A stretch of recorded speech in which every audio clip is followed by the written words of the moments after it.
Yes. How can I help you, Mark? I'm assuming you're a Christian first. No, I'm not. Okay. So how can I help you? Go ahead. Okay. So I have two questions. Okay. So two main questions. So can you clarify first what you believe in? I'm an agnostic atheist. Atheist. Okay. Go ahead. Agnostic atheist. Yeah, that's fine. No problem. Okay. Okay. Go ahead.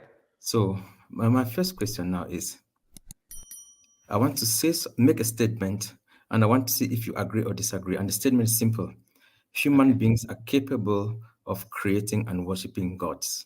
Is that statement true or false? Creating and worshiping God? Yes. It's a false statement. Okay. So it means that Vishnu is real, Zeus was real. I said It it's a means false that. statement. I don't agree with the statement. So you mean that? So because the question I made is But that I said it's beings. false. I disagree with the statement. Okay. Please, why do you disagree with the statement? Okay, yes, that is the right question to ask now. Thank you. So the response to why I disagree with the statement is because the minute you say creating gods, that is a paradox because God is uncreated. So if anyone creates anything, whatever was created is not God. So humans cannot create God. So your statement is factually incorrect. Okay. Okay. I So see when where you people come from. created these images and Did the ideas, people who none of them created were them? God. None of them Okay. were God because God is not created. So yeah, Okay. people made up certain ideas about Zeus and Thor. None of this is God because God, by definition, is uncreated. Okay. So let me kind of. I understand what you're saying, and I think yes, you have a point there. Okay. But did the people who were worshiping Zeus probably for maybe thousands of years, Okay. did they believe that he is God? Yes, they were wrong. That's really the question, isn't it? Yes, they were wrong. They believed something which was incorrect. Just like there are people now with thousands of years worshiping cows. Like it means nothing. They're still doing it till Okay. today. So They're whether still they were wrong. wrong or not, they didn't know they were wrong. I know Okay. they did it for thousands of years, sometimes maybe even longer than Islam has existed, and they worship this God. So my Okay. point is simple: that Uh-huh. people have created, they've created gods, and people have worshipped That's gods. incorrect. Oh, okay, that's incorrect. You see, Yes. people believed that People the gods created were false worshipping. ideas. People created idea of false gods. People worship false Exactly. ideas. That's how you should put it, and I'll accept it. No problem. Yeah. We all agree with that. Okay. So Uh-huh. then my question then becomes, Okay. if somebody were to walk up to me and say, this is a God who created everything, and you should believe in this God. So me knowing that people have worshipped gods or believed that they were worshiping a real God Uh-huh. who were created by people, you understand? Uh-huh. And they did this Uh-huh. for a very long time, and we've done this hundreds and hundreds of times. I think Uh-huh. scientists say there have been maybe hundreds of gods in the past of humanity. So if Yes. somebody comes to me, is it wrong for me to be skeptical at first and say this is likely No. man-made? Okay. Fantastic. Like this is excellent. This is the right behavior, the right approach to take, is what I'm gonna say. Okay. It would be the basic default position of every rational human being to take. Exactly. So it means if somebody came to me and said, okay, Allah created the universe, my first response should be skepticism. This is No likely problem. one of those who was created by people. All right. So Well, not really. No, you cannot I'm make saying an my first, argument. I'm not saying informed, I'm No, saying no, my you said first reaction. likely. You said likely it is also a false idea. So I disagree. Just because other ideas were false does not necessitate it is. A rational human being, what he would do is he will investigate the evidences or the reasons or why this person says that Allah created the universe. And then he will base his conclusions based on the evidences and the rational facts. If there are facts or reasons and evidences that this is the case, he will accept it. If there isn't, he will reject it. That's what a rational person would do. Yes.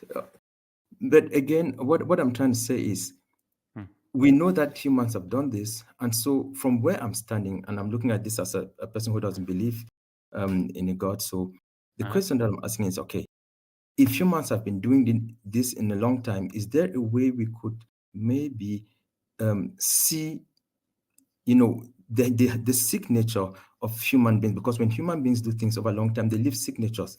And the way I'm looking at this is to know if a God is man-made or real. What I would want to know is this God, are there resemblances between this God and all the other gods that came before? That would be the first way that I might think, okay, then this could be a man-made God. For instance, You look, all the gods that were created by humans, or at least what the people that the gods that humans were worshiping, believing that they were real, they almost all of them, I would say all of them, required worship. Worship is one of those things which the gods seem to require. It's in every religion that they have to worship the god, and then there's also some kind of That's punishment false. for not doing That's this and false. obey. That's Is false. that That's wrong to not. think that way? Yeah, that's not every religion. But by the way, you made a statement, another important statement, which was false. You said the existence of these false ideas of God is a testimony to the sick nature of a human being. Just saying what you said, but just more clear. That's incorrect, because the reason people believed in a creator, because they're born believing in a creator.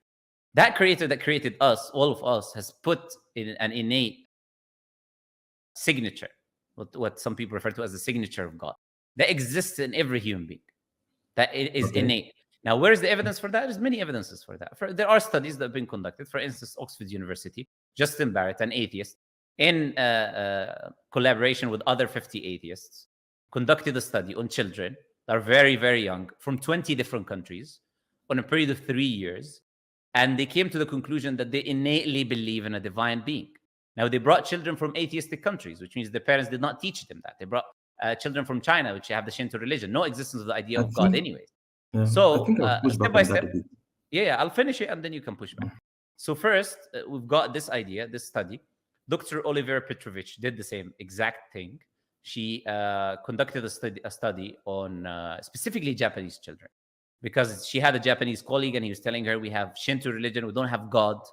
God does not exist in our idea, in our culture, in our society.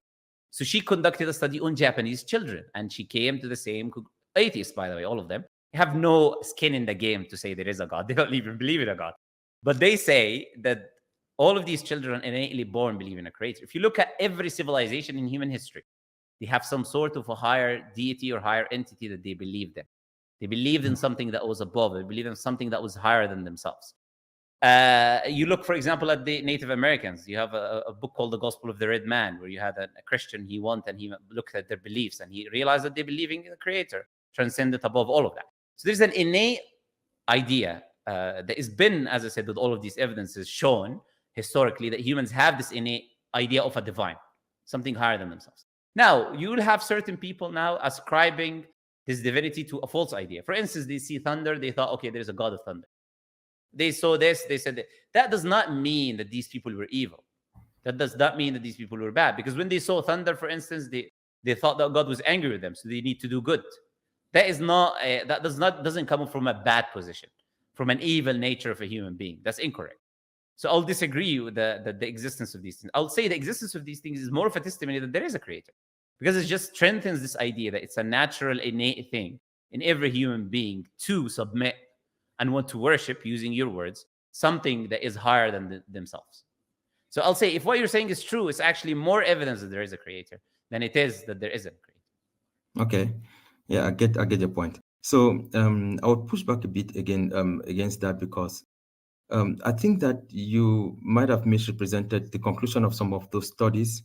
I would have to go and look at the conclusions again. So Do it first now. of all, Welcome. what we You can do it. know for a fact is that everybody, that human beings, especially children, we are prone to believing in simplistic explanations. So simplistic explanations means that if I were to ask a child, okay, look at that bird flying, how does the bird fly?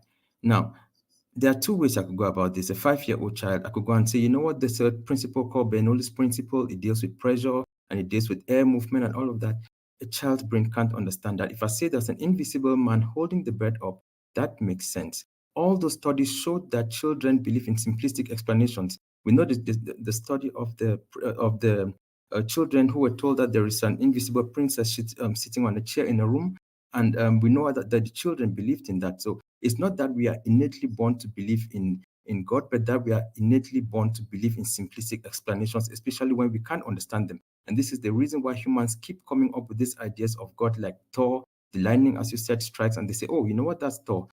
But as time went on, people become more knowledgeable, and then they dealt away with some of these ideas of, like the All right. sun god and the moon god and all those things, and Sure. they went into the idea of the unseen. And this is Okay, where we started going. let me respond to this weak argument. A Yes. very, very weak response, with all the respect to you. Of course, I'm Yes. talking about the argument, not you as a person. Very, very weak response. And the reason is it's a self-contradictory response. Okay. You said that people are prone to believe in simplistic explanations, and you brought an example where people believed in different explanations. This is the case. If children were prone to believing in simplistic explanations, they will believe in different conclusions. It's not going to be the same conclusion. Now, what these studies show, you said I misrepresented them, you didn't show how. You said maybe I've misrepresented them. I haven't. You're welcome to go do your research on your own time. And as I said, the people who conducted them are atheists. So these studies show that there is a universal idea that these children have. So it cannot be that they're believing in simplistic explanations because they're coming to the same conclusion. If it was just simplistic explanations, they would believe in different simple explanations because it's about simplicity. So whatever simple explanation be given to them, they would believe in it. But what these studies demonstrate is that these children are at a very young age, before indoctrination of ideas. In fact, if they've been indoctrinated, if they're coming from atheistic countries, they will be indoctrinated with atheism. If they're prone to believe in simple explanations, they wouldn't be believing in a creator. What these studies demonstrate with a complete certainty is that it is a part of the human identity. And that's what the studies say, by the way. Okay. What just Okay, embarrassed so- say is a part of the human identity, of the human existence, to believe in a divine, to believe in a higher entity. That is a part of your is it existence as a human being. okay? Is it a higher entity or in something unseen? Because okay, this is what my second question was actually about the idea of one God. Because you keep talking about a God, one being who created everything, and that people we are somehow born with an innate, belief in this God or in a higher entity. Which again, if people were all having this direct connection as children to this entity, they would all probably believe in the same kind of things. But I don't think that they all believe that it is one God who talks to us through prophets and all of that. So again, there are different ideas. That's a straw man. Don't straw man my position. I didn't mention Okay, prophets. okay. I'm I didn't sorry. mention prophets. I didn't say a No, creator like yeah, I made that yeah. You point. got I you made gotta that yeah, point in okay response to okay. children.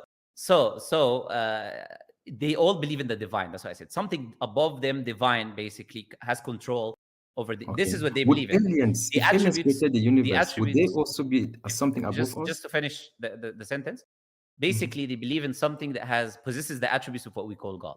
Whatever human beings agree, attributes of power, knowledge, these divine attributes. That's what these children believe in. Okay, what do you want to Yes. say? Yeah. Yes, I get that point. And this is where I get a very interesting question here, because if you look at the attributes, powerful and all these things, I think other gods have been the people who believe them in them, at least they always say they are powerful, because I mean, what's the point of believing in something you think is divine, is beyond us, if you don't think it's all powerful? So this is one of those things that everybody seems to, who believes in a God, seems to believe the God is all powerful, and it's always like this competition of whose God is more powerful, mine or yours. Mine did this, mine is able to do this, yours isn't able to do But this. you're just proving my point. If they're Yeah, all believing that God is powerful, that means it's an innate thing within the human being. They exactly. But all the come case, to that conclusion because the creator has given them that innate belief that these are the attributes that the creator possesses. So when you say these things, by the way, they're arguments against you, against the arguments you're trying to make. They're not arguments for you. When we see these commonalities between these ideas of God, these commonalities is what we say are true. yeah, So but the point is that all of the these people, for commonalities are instance, with gods we knew were. Oh, just to sorry, give a few finish. Yeah. examples. No, that's fine. All of these commonalities, for instance, the all power, the all knowledge, all of these commonalities that these people agree upon is what we say is true about God. Now, what they disagree with on that can be right and can be wrong. Okay, because those same attributes you said, all-knowing, all-powerful, all of those were attributed to other gods, which we know were human-made. Again, you're making another mistake, and I thought we dealt with this in the beginning. Vishnu is a god. Vishnu is an But Indian god, right? again, I responded to this in the beginning. I'll bring you back. Mhm. You're using the term God incorrectly. There's no gods. It's just one. If someone uses the term for something that isn't God, that doesn't mean there's now another God. Okay. All it means that there's a misunderstanding of God. All it means that there's a false idea that someone has of the Creator. I'll give you a very simple example, maybe to help you understand. It's very, very simple. I can have a perception of you. I assume you're from Ghana. Another person has a perception that you're from Senegal. Another person has a perception that you're from Haiti. Until you are from one country, we have different perceptions about you. You're the same person, but some have false perceptions, some have true perceptions based on where you're from. Now, with the same thing with God, there's one God. Different people have false ideas, false understandings, false perceptions, and some have a correct perception of what that creator is. How can we know? The creator has to tell you about himself. So when you start telling me I'm from this country, then I know for a fact now you are from this country. And whatever anyone else making another false assumption about you, that doesn't mean there's another Mark now. Just because he thinks you're from Senegal, that doesn't mean there's another Mark now from Senegal. There's just one Mark, but there is a false understanding and a false belief about Mark. Same thing with the idea of the creator. So what you're saying is that if a creator says that this is me, this is what I did, then we could believe in that creator. If the creator reveals to us in any way about himself, knowledge about himself, this is by certainty is the only way you can know about the creator. If the creator doesn't reveal to you about himself, the other sorry, just to finish the statement, the other way you can know about God is common sense and sound rationality.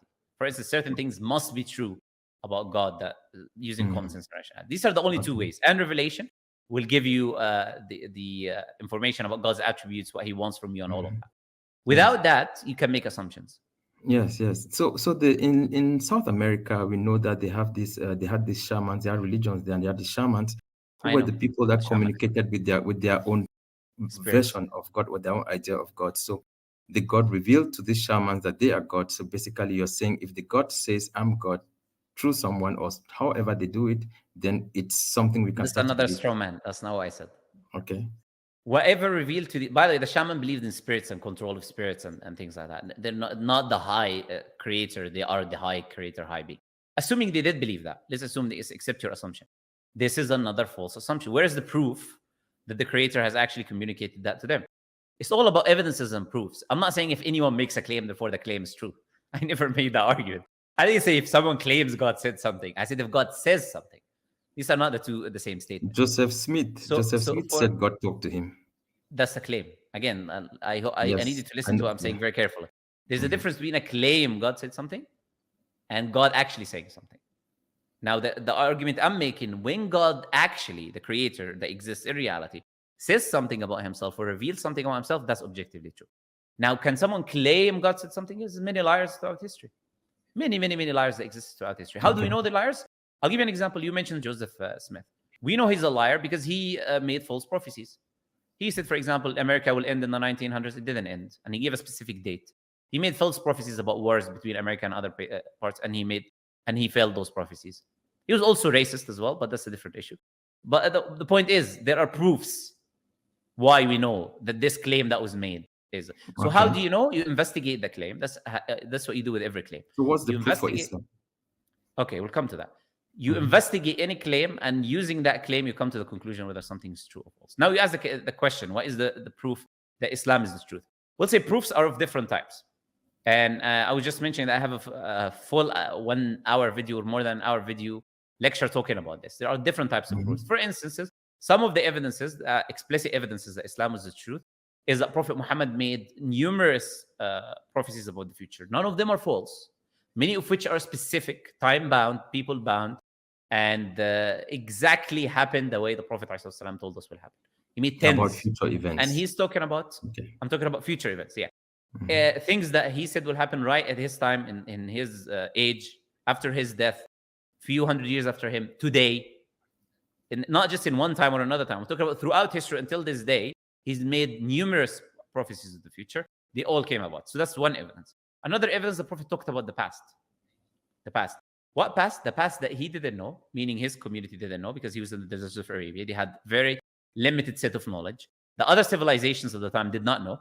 For instance, the Prophet said things about the ancient Egyptian civilization that we didn't know about because the Rosetta Stone was buried. It was discovered in the 1899, I believe, or 1799, in which we started reading hieroglyphics.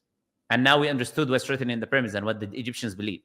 Before that, we couldn't read the writings in the pyramids. So the Quran, and no, I'll just finish this, and then you just understand my argument first. Before you say something, maybe I answered it already. So the knowledge of the past, I'm giving an example with the Egyptians. There's many other things.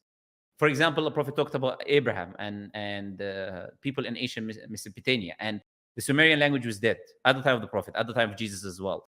And the temple that had this information is called Zugrat of Ur, and it was buried under the sand. It was not discovered. So the Prophet could not access the language or the temple that had the artifact that says the information, but the Quran mentions information, and we discovered it after the Prophet.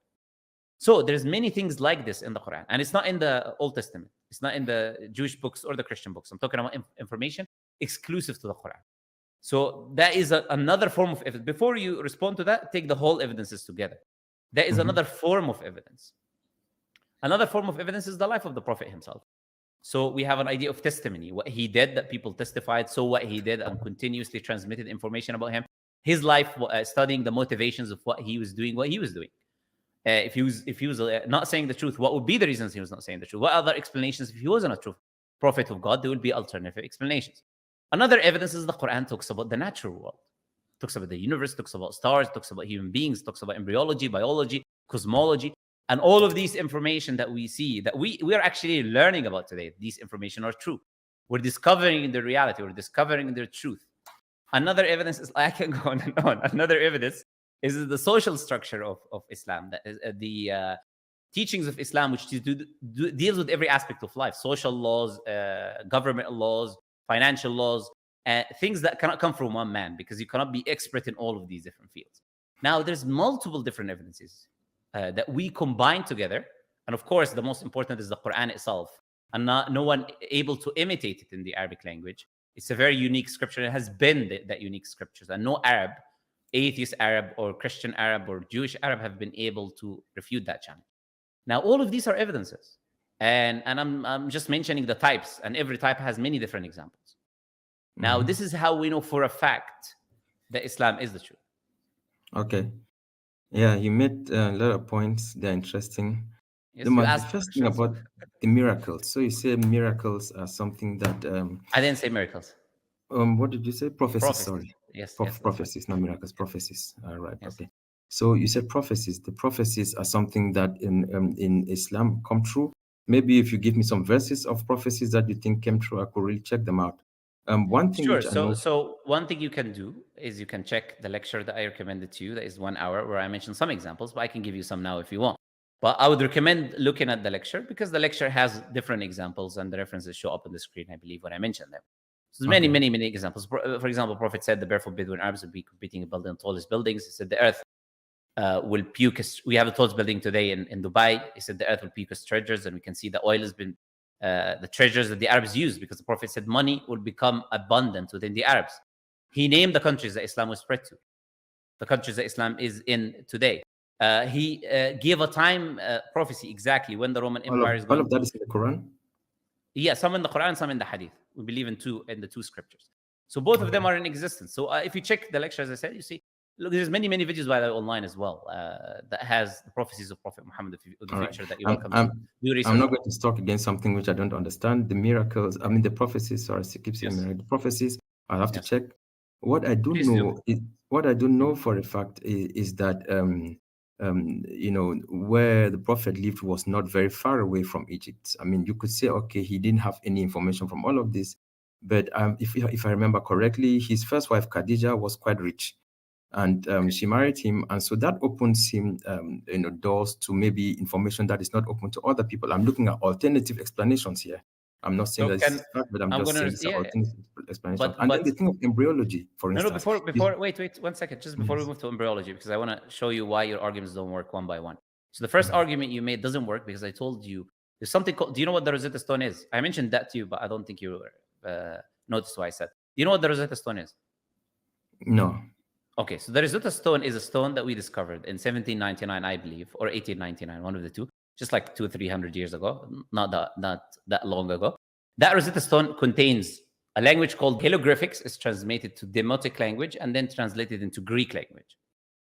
So we started reading hieroglyphics only after the discovery of the Rosetta Stone. Before that, we couldn't read what is in the pyramids. So if the Prophet traveled every day to Egypt and went inside the pyramids every day, which there's no historical record of that, because he was living with these people.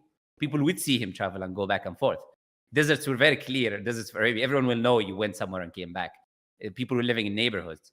So even if he did that, he didn't do that clearly, but even if he did that, it's not going to help him, because he cannot read the hieroglyphics. He doesn't know what the symbols mean. We only discovered that after the Prophet, over 1,000 years after the Prophet. So your argument here doesn't work.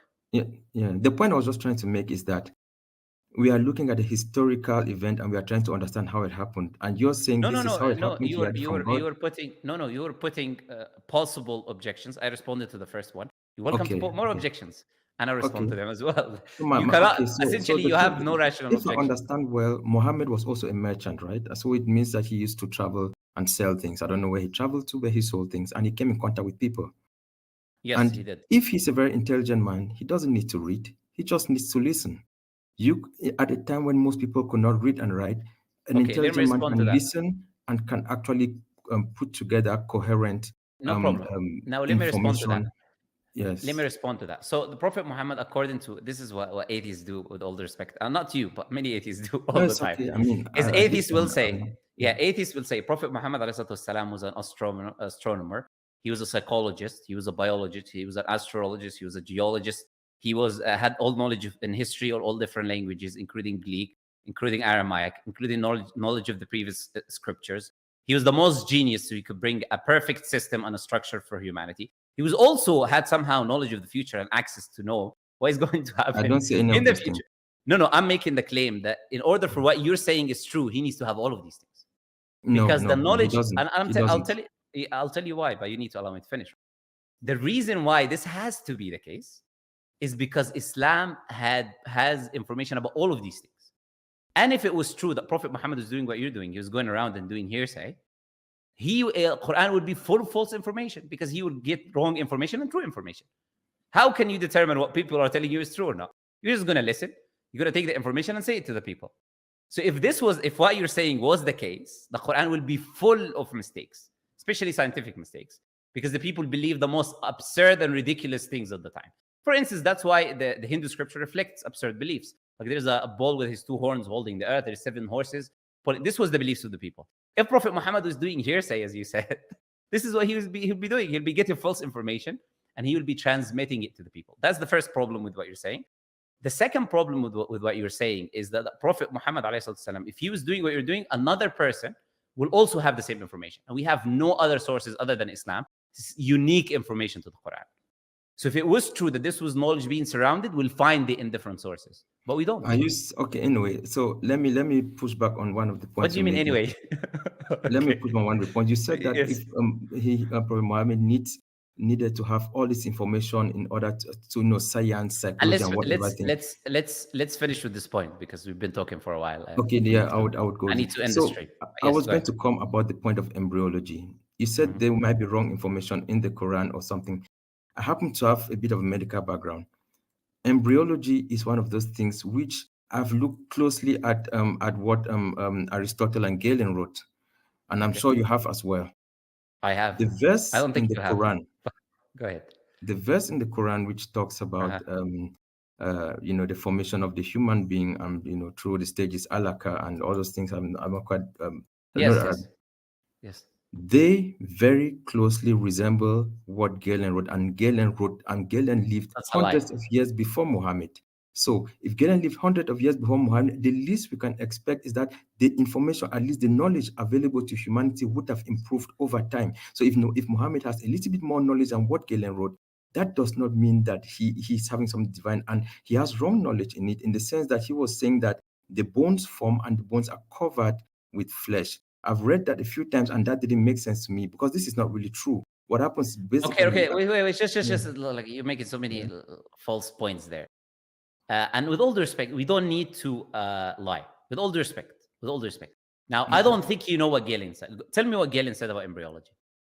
Um, if you want No, me, no, no. Please don't do research, because you you said don't you've want me done to open research. and read, because I actually wrote something No, down. no. You're going to research now. You said you No, already I'm not know. going. Okay, no problem, no problem. Galen Uh-huh. divided the stages of embryology. Also, he had about 4 stages as well. It's not really exactly No, no, that's not true. let me give you my own answer, then you can still kind of Okay, dispute it go ahead. afterwards. So, Go ahead. so Galen also had a stage where he describes the fetus, how it looks like, maybe a drop of blood. You understand? Maybe is that what he said? Did he say maybe a drop of blood? It doesn't have a form yet. I don't have it. I did do some research on it, and I wrote What something what down kind which what kind of blood did Galen said it's made from? I'm not quite sure, but he did Okay. kind of he made that Look. attribute. You're just showing me you've done no research on this. With all that's No, what I'm saying. With all excuse due me. I'm respect, not claiming to be an expert. I know that no, it's no, your no, channel no, and no, you have to make people no, look Mark, stupid or Mark, anything. Mark, I'm just saying that the knowledge With all due Muhammad respect, gives, he's not just the allow first me, person to to give say it. something. Mark, allow me to say something. We both need to humble ourselves, and we need to be careful not to make information that is false. You cannot say, I'm not claiming to be an expert, when you said what the Quran says is similar to what Galen says. If you say that, then you need to know what the Quran says, number one, which I know you don't, and to know exactly what Galen says. You cannot make that claim without knowing these two things. So now I would ask you to retract your statement because you clearly don't know what Galen said. And what Galen said actually was so ridiculous that he was saying that the embryo is created from menstrual blood. That was Galen's claim. If Prophet Muhammad ﷺ was saying what you're saying, the Quran would be saying that the embryo is created from menstrual blood. You had Aristotle believing the baby was a very small baby and then it grows into becoming a big baby. Again, you know that Aristotle. If you allow me, just allow me to finish with all due respect. So the two people you mentioned have very, very different beliefs to whatever the Quran says. So the claim that you made is incorrect, number one. Number two, if the Prophet Muhammad ﷺ was taken from the Greeks is not one or two people. The Greeks is many people. The Prophet, how would he know which person of the Greeks to take information from? Number one, how would he know what parts of information to take and what parts of information to leave? You had Greeks who believed first half of the baby is formed, then the other half is formed. You had some who believed, as I said, the baby was a miniature, small baby, and then he grows, becomes a bigger baby. You had Galen and others believing the baby was menstrual blood, and then the menstrual blood forms into the baby. And Galen did not believe in the stages of the Quran mentions as nutfa and alaqa and mudgha and idha. Now, the second problem you're making, which is another fallacy you're making, you're talking about the Quran and the clothing of the flesh and this. The Quran uses a terminology that can encompass many different things. The Arabic language in this verse can encompass that they're happening in the same time and can encompass that they're happening one after the other. The Quran, the Arabic language, encompasses both of them. And none of these two contradict modern embryology. Now, my recommendation to you, this is how we should end this discussion. My recommendation to you, Mark, is to actually be sincere with yourself. First, to be sincere with yourself. It's because this life is not a game. Islam is true. All of these things I've put for you are the reasons, the absolute perfect evidences for why there is no doubt that this religion is coming from the Creator, the one true Creator that created everything.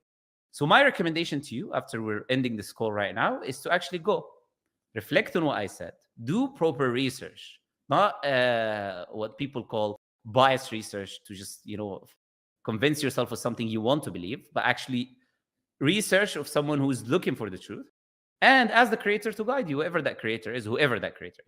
So let's end here on this note. Okay. Mark, I will check some of what you said. No problem. I appreciate your manners. On the stone reset, and I appreciate your manners, by the way. I'll post embryology information on your website or in the comment section. Maybe people please email me. I'll send you information if you'd like. I'll send you videos that are specific detail in this. Okay, no problem. Like.